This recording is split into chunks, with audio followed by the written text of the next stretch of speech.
सर्वमंगल मांगल्ये शिवे सर्वार्थ साधिके शरण्ये त्र्यंबके गौरी नारायणी नमोस्तुते। जय माता दी दोस्तों। हिंदू धर्म में नवरात्रि के पर्व का विशेष महत्व होता है। चैत्र माह के शुक्ल पक्ष की प्रतिपदा तिथि से चैत्र नवरात्रि शुरू हो जाती है। नवरात्रि पर देवी दुर्गा का 9 अलग अलग स्वरूपों की विधि विधान के साथ पूजा अर्चना की जाती है। नवरात्रि के 9 दिनों तक लोग उपवास रखते हैं। साल भर में 4 नवरात्रि आती हैं, जिसमें से 2 गुप्त नवरात्रि, एक शारदीय नवरात्रि और एक चैत्र नवरात्रि होती है। आइए जानते हैं इस साल कब से चैत्र नवरात्रि शुरू हो रही है। कलश स्थापना का मुहूर्त क्या होगा। नवरात्रि व्रत के दिनों में यदि पीरियड हो जाएं, चाहे नवरात्रि के पहले दिन पीरियड आ जाए या अष्टमी नवमी को पीरियड आ जाए, तो ऐसी अवस्था में आपको क्या करना चाहिए। व्रत रखने चाहिए या नहीं रखने चाहिए, पूजा कैसे करनी चाहिए, और अष्टमी नवमी के दिन यदि आप खुद से कन्या पूजन ना कर पाएं तो फिर क्या करना चाहिए। साथ ही पीरियड्स में पूजा करने की मनाही क्यों होती है, इस बारे में भी संपूर्ण जानकारी आपको देंगे। लेकिन वीडियो में आगे बढ़ने से पहले अगर आप भी माता रानी की कृपा अपने जीवन में पाना चाहते हैं तो वीडियो को लाइक करके कमेंट में जय माता दी लिखना न भूले। दोस्तों, साल 2024 में इस बार 9 अप्रैल मंगलवार से नवरात्रि प्रारंभ होंगी और 17 अप्रैल बुधवार को समाप्त होंगी। कलश स्थापना यानी प्रतिपदा तिथि रहेगी। 9 अप्रैल मंगलवार को कलश स्थापना आप कर सकते हैं 2 मुहूर्त में, जिसमें सुबह का मुहूर्त सुबह 6:02 से 10:16 तक रहेगा और अभिजीत मुहूर्त सुबह 11:57 से 12:48 तक रहेगा। अष्टमी तिथि 16 अप्रैल मंगलवार को रहेगी, नवमी तिथि 17 अप्रैल बुधवार को रहेगी और दशमी तिथि 18 अप्रैल गुरुवार को रहेगी। इसी के साथ चैत्र नवरात्रि व्रत समाप्त हो जाएंगे। इस बार नवरात्रि की सभी तिथियां पूरी हैं, कोई भी तिथि कम या अधिक नहीं है, इसलिए 9 दिन की पूजा का पूरा समय मिलेगा। नवरात्रि के पहले दिन माँ शैलपुत्री, दूसरे दिन माँ ब्रह्मचारिणी, तीसरे दिन माँ चंद्रघंटा, चौथे दिन माँ कुष्मांडा, 5वें दिन माँ स्कंद माता, 6ठे दिन माँ कात्यायनी, 7वें दिन माँ कालरात्रि, 8वें दिन माँ महागौरी और 9 दिन माँ सिद्धिदात्री की पूजा की जाती है। नवरात्रि के 9 दिन तक माँ भगवती के 9 अलग अलग रूपों की पूजा की जाती है और इस दौरान शुद्धता का, पवित्रता का ध्यान रखना बहुत आवश्यक होता है। जिस जगह पर मंदिर में या जहां पर भी आपने चौकी स्थापित की हुई है, जहां पर आप 9 दिन की पूजा कर रहे हैं, वहां पर कोई भी व्यक्ति अशुद्ध अवस्था में नहीं जाना चाहिए। मंदिर की किसी भी सामग्री को स्पर्श नहीं करना चाहिए। 9 दिन तक सभी भक्त पूजा उपवास करते हैं।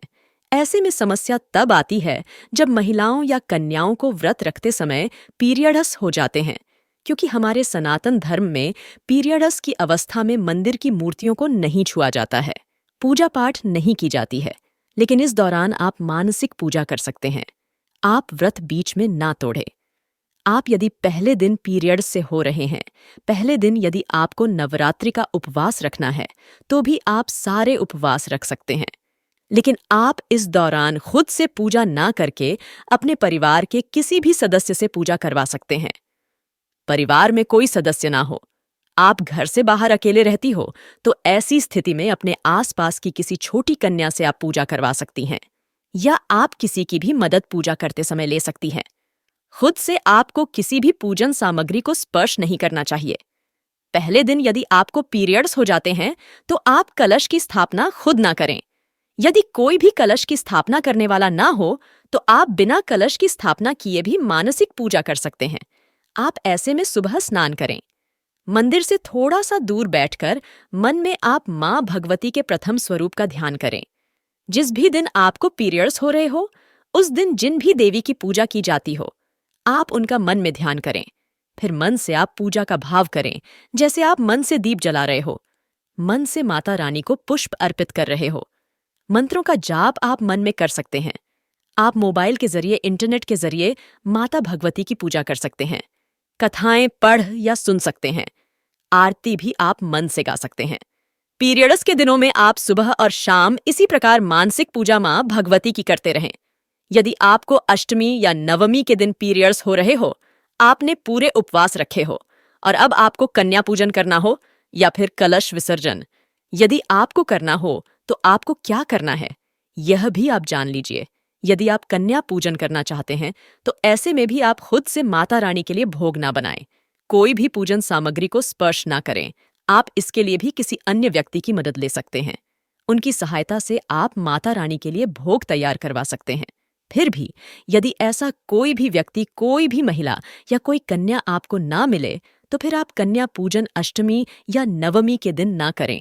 यदि आप कलश विसर्जन दशमी तिथि के दिन कर रहे हैं, कोई व्यक्ति कलश विसर्जन करने वाला ना हो, किसी का सहयोग आपको ना मिल पाए, तो फिर आने वाली जो चैत्र पूर्णिमा है उसमें आप कन्या पूजन भी कर सकते हैं और उस दिन आप कलश का विसर्जन भी कर सकते हैं। तब तक आप चौकी को यूं ही रहने दें। पीरियड्स के बाद जब आप शुद्ध हो जाते हैं तो उस समय आप माँ की पूजा कर सकते हैं और आसपास मंदिर में या फिर अपने घर पर कन्याओं को बुलाकर फिर उनका पूजन कर सकते हैं। ध्यान रखें, अशुद्ध अवस्था में आपको खुद से कन्या पूजन नहीं करना चाहिए। इस दौरान आपको एक बात का ध्यान रखना है कि अगर आपने नवरात्रि के उपवास रखे हैं, आपको अंतिम दिनों में पीरियड्स हो जाते हैं, आप कलश विसर्जन कन्या पूजन नहीं कर पाते हैं, तो आप चैत्र पूर्णिमा तक केवल शुद्ध सात्विक भोजन करें। लहसुन प्याज का प्रयोग इस दौरान ना करें, क्योंकि आपने अभी तक अपने घर में कलश की या चौकी की स्थापना की हुई है। विसर्जन करने के बाद ही आपको लहसुन प्याज का सेवन करना चाहिए। अब यहाँ पर आपको एक बात ध्यान देने की आवश्यकता है। अगर आप पहले से ही नवरात्रि के व्रत रखती आ रही हैं और आपको इस दौरान बीच में पीरियड्स आ जाते हैं, तब तो आपको नवरात्रि के जैसे भी आप व्रत रखती आई हैं, वैसे आपको व्रत रखने चाहिए। नियमों का पालन करना चाहिए। खुद से पूजा नहीं करनी चाहिए। खुद से दीपक नहीं जलाना चाहिए। किसी और से आप पूजा करवा सकते हैं। और अगर आप पहली बार नवरात्रि के व्रत प्रारंभ करना चाहती हैं और ऐसे में आपको पहले दिन से यदि पीरियड्स हो जाते हैं, तो आपको फिर पहले दिन का उपवास भी नहीं रखना चाहिए। आप पहली बार जो उपवास प्रारंभ करना चाहती हैं, वह हमेशा शुद्ध अवस्था में ही प्रारंभ करना चाहिए। अशुद्ध अवस्था में कभी भी कोई भी व्रत प्रारंभ पहली बार नहीं करना चाहिए। अगर नवरात्रि के बीच के दिनों में आपको पीरियड हो जाते हैं, उससे पहले आप पहले दिन से ही चाहे अखंड ज्योत जला रहे हो या श्री दुर्गा सप्तशी की पुस्तक पढ़ रहे हो, आप कोई भी धार्मिक पुस्तक का पाठ कर रहे हो, तो आप ऐसी अवस्था में भूलकर भी धार्मिक पुस्तकों को ना छुए। आप मोबाइल के जरिए इन कथाओं को, श्री दुर्गा सप्तशी के पाठों को सुन सकते हैं। कोई भी मंत्र का जाप आप मानसिक रूप से कर सकते हैं। मन से जितनी भी पूजा की जाती है, वह माता रानी जरूर स्वीकार करती है। अगर आपके घर में आप अकेली हैं, कोई भी ज्योत जलाने वाला तक नहीं है और आपको पीरियड्स हो जाते हैं, बीच के दिनों में तो ऐसे में आप मन से ही माता रानी के सामने यह भाव करें कि आप उनके सामने दीप जला रही हैं, लेकिन आप दीपक को स्पर्श ना करें। माता रानी अपने भक्तों का सारा हाल जानती हैं। वह सारी परिस्थिति समझती हैं। ऐसे में आप बेफिक्र होकर मानसिक पूजा इस दौरान कर सकती हैं। मन में किसी भी प्रकार की कोई भी शंका ना रखें।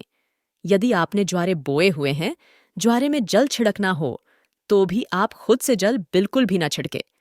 और आप ज्वार का जो भी विसर्जन है, वो भी कलश के साथ ही विसर्जन करें, चाहे आपको चैत्र पूर्णिमा तक इंतजार ही क्यों ना करना पड़े। इसी के साथ आइए, अब हम आपको बताते हैं कि पीरियड्स के दौरान पूजा की मनाही क्यों होती है। पुराने समय में जो भी मान्यताएं बनाई गई हैं, उनके पीछे कोई न कोई वैज्ञानिक तथ्य था, लेकिन उस तथ्य को न तो समझने का प्रयास किया गया और न ही समझाया गया, इसलिए वो मान्यता अंधविश्वास और कुप्रथा में बदल गई। पीरियड्स के दौरान पूजा पाठ न करने के पीछे वजह यह है कि पुराने समय में पूजा पद्धति मंत्रोच्चार के बिना पूरी नहीं होती थी। इसके अलावा बड़े बड़े अनुष्ठान किए जाते थे, जिसमें काफी समय और ऊर्जा खर्च होती थी। मंत्रोच्चार को पूरी शुद्धता के साथ किया जाता था। पीरियड्स के दौरान महिलाओं के शरीर में कई तरह के हार्मोनल बदलावों के चलते काफी दर्द और थकान जैसी रहती है। ऐसे में महिला के लिए लंबे समय तक बैठकर मंत्रोच्चारण या अनुष्ठान करना संभव नहीं होता था। इसके अलावा पूजा में हमेशा शुद्धता का ख्याल रखा जाता है, लेकिन पुराने समय में पीरियड्स के दिनों में स्वच्छता को बनाए रखने के बहुत साधन भी नहीं हुआ करते थे। इस कारण महिला के वस्त्र वगैरह कई बार खराब हो जाते थे। ऐसे में महिला को आराम देने के लिए उसे पीरियड्स के दिनों में पूजा न करने की छूट दे दी गई थी और वो अपना पूरी तरह ख्याल रख सके। इस कारण उसे रहने के लिए एक अलग कक्ष या जगह दी जाती थी। बिस्तर खराब न हो, इस कारण महिला जमीन पर अपना अलग बिस्तर बिछाकर सोती थी, लेकिन मानसिक पूजा और जाप की कभी मनाही नहीं थी। तो उम्मीद है यह जानकारी आपको पसंद आई होगी। अगर अच्छी लगी हो तो वीडियो को लाइक कीजिएगा। अगर आपका कोई भी सुझाव हो तो आप कमेंट बॉक्स में अपना सुझाव भी जरूर बताइएगा। जय माता दी।